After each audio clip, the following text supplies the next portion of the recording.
Assalamualaikum warahmatullahi wabarakatuh. Sampurasun para kaum dangu sadayana, wilujeng wayah kieu atuh simkuring di channel Mapai Lacak Cimande. Ngaturkeun nuhun pisan ka para kaum dangu sadayana di mana bae ayana. Age tehilap ka para YouTuber sareng sadayana dikumkeun. Simkuring atuh hadir di dinten ayeuna baris medarkeun carita Sunda atanapi dongeng Sunda karangan ti Iwan S anu judulna teh Pendekar Bangbaya. Atuh ieu carita nu kusim kuring bade dipedar mangrupi mudah-mudahan mangrupi pangbeberah mana oge rencang leleson ka sadayana para kaum dangu. Ulah nyangklong teuing kana waktos pamirsa, urang ngawitan bae ieu carita Sunda atanapi dongeng Sunda dina judulna Pendekar Bangbaya. Mangga urang kawitan bae.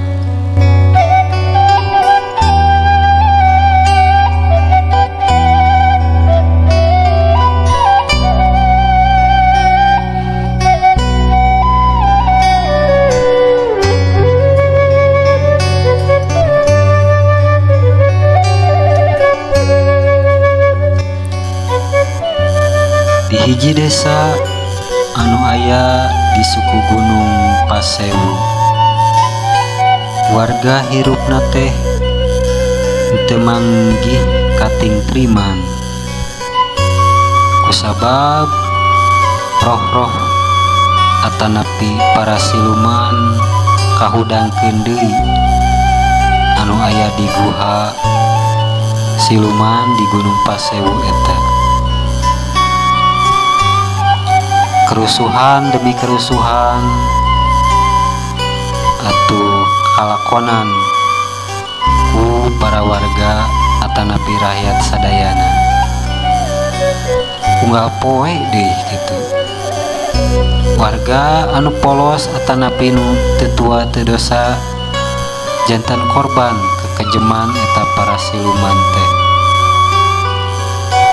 anu nyebabkeun teror sareng kekosongan desa anu aya di sabuderanana. Panglima Dadung Angkara oge sareng prajurit-prajuritna anu tengah aja ngahudangkeun eta para dedemit teh teu walakaya kusabab kasaktian para dedemit eta ngaleuwihan ti kasaktiana jalma biasa.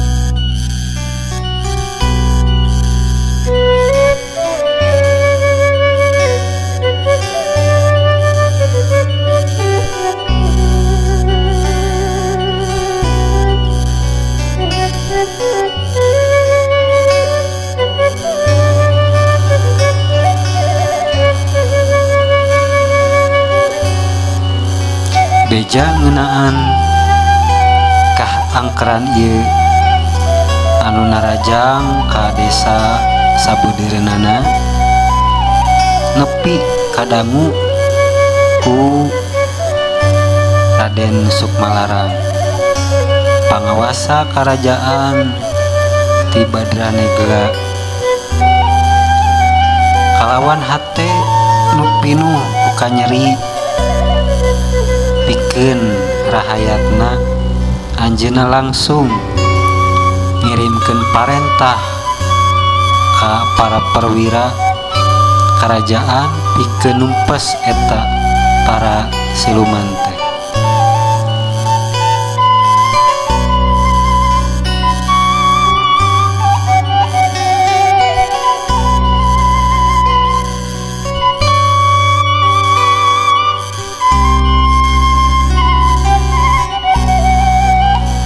Dengan ukur kerajaan badrane glawai tapi sakumna kerajaan anu caket oge ngahiji pikeun ngalawan ancaman ieu. Marenehna ngirimkeun naon kitu pasukana atanapi prajuritna ngirimkeun pasukan anu kuat pisan tapi poe demi poe ngaliwatan tanpa tanda-tanda kemenangan. Saban usaha sigana sia-sia wae. Sareng para siluman terus neror ka para penduduk. Ningali kayaan beki parah sakumna kerajaan sapuk pikeun ngayakeun pasang giri atanapi sayembara. Hadiah anu berharga nungguan sahawae anu sukses naklukkeun para dedemit di Gunung Pasewu. Prajurit atanapi pendekar ti sakuliah dunya daratang sadayana nembongkeun kamampuan jeung kawani maranehna sewang-sewangan. Sanajan kitu hiji-hiji para pendekar, para prajurit balik kalawan tangan kosong tur nyang harepan pinuh ku kekecewaan, ku rasa kasedih. Di tengah-tengah riungan para pendekar atanapi para prajurit muncul saurang pahlawan misterius anu namina teh Pendekar Bangbayang.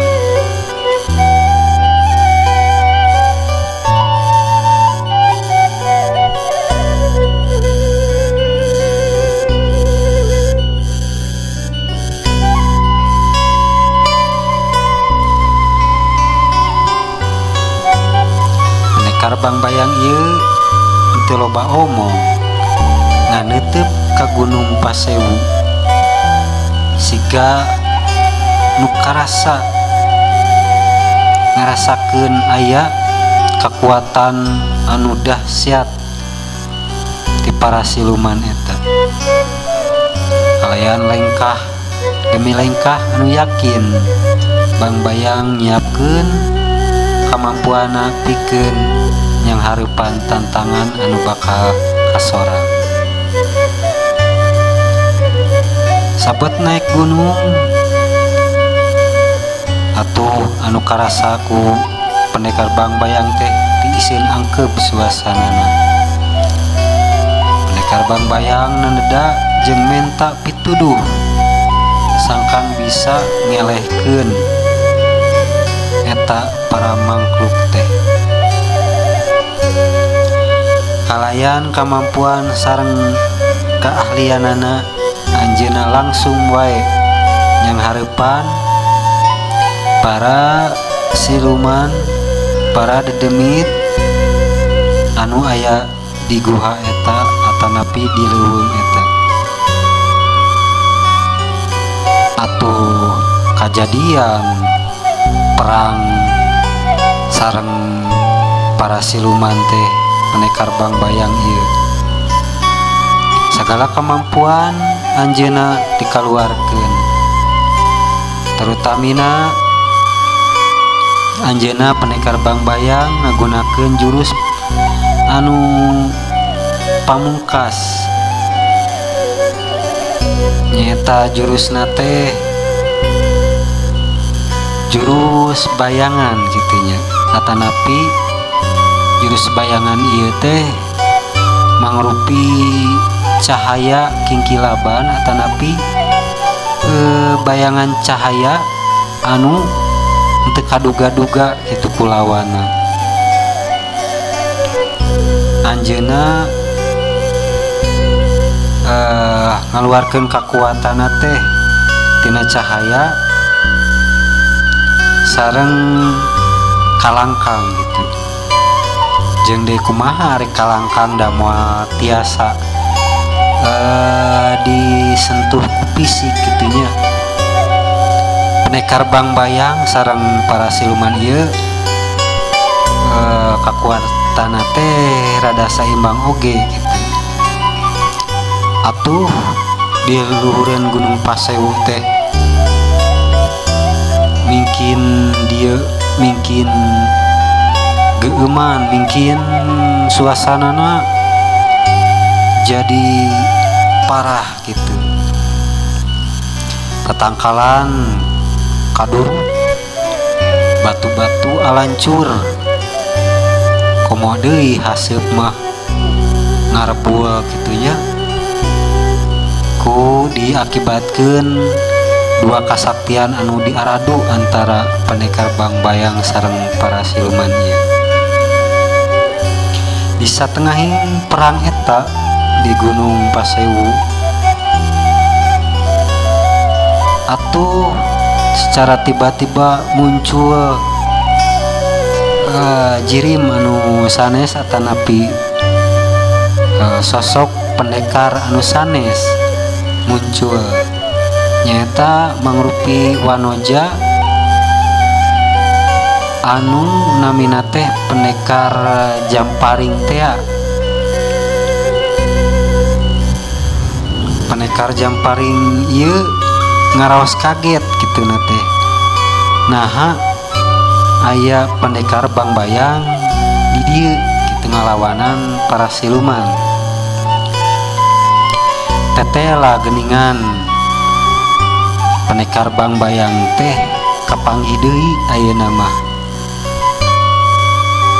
Nyaeta Pendekar Bangbayang teh mangrupi kekasihna Pendekar Jamparing ieu eta atanapi Nyi Cantini ieu.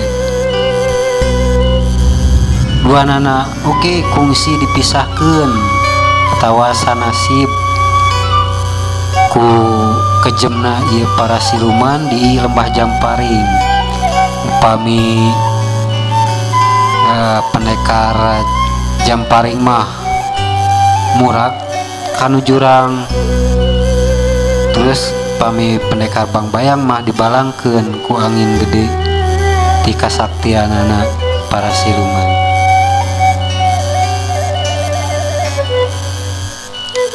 Atuh nu akhirna aranjeunna duaan teh silih teuteup ngarasakeun asih deui antara marenehna duaan. Kalayan kakuatan sareng cinta anu ngahiji, aranjeunna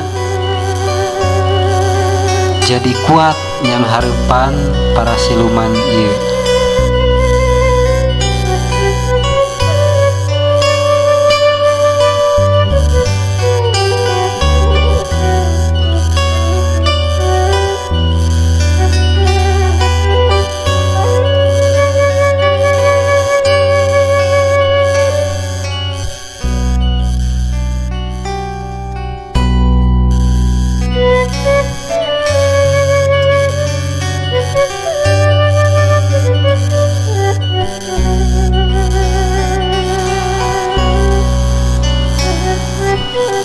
Babarengan aranjeunna tarung tanpa bosen, tanpa nyerah, tanpa mengeluh.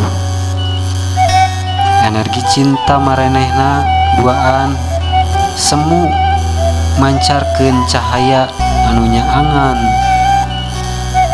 ka Gunung Pasewu. Nu akhirna di serangan akhir aranjeuna berhasil ngancurkeun eta para siluman anu aya di gunung eta, nyalametkeun desa sareng warga sareng rahayat nu aya di sabuderenana. Sanggeus tarung rengse duaanana teh silih rangkul pinuh ku kabagjaan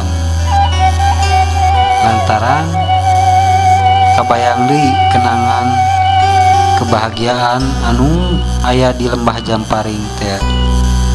Manehna keur duaan harita.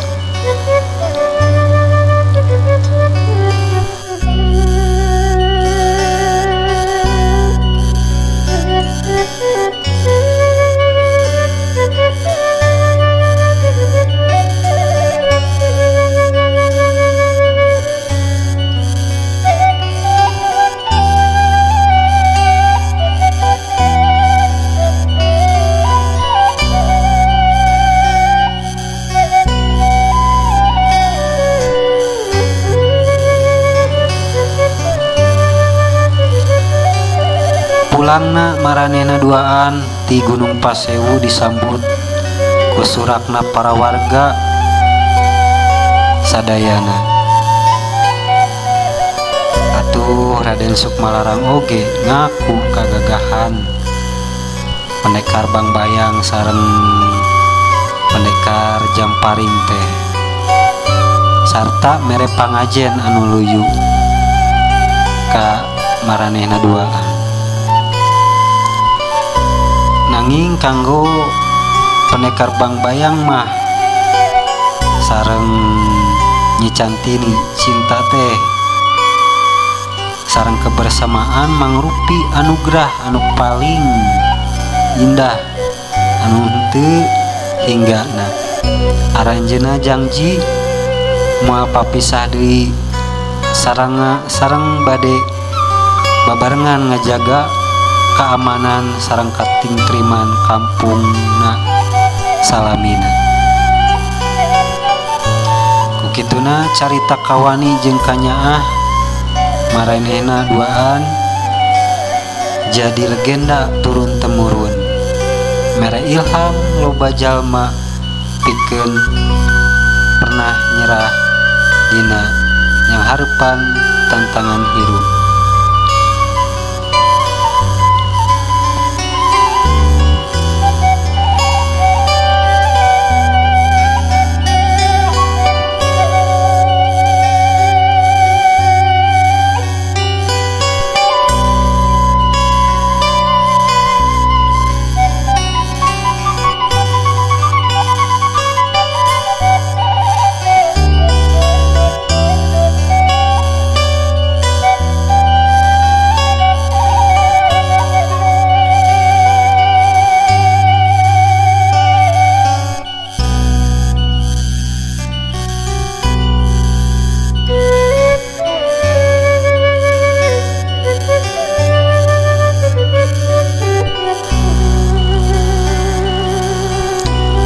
Kituna waktosna panyekapan pamirsa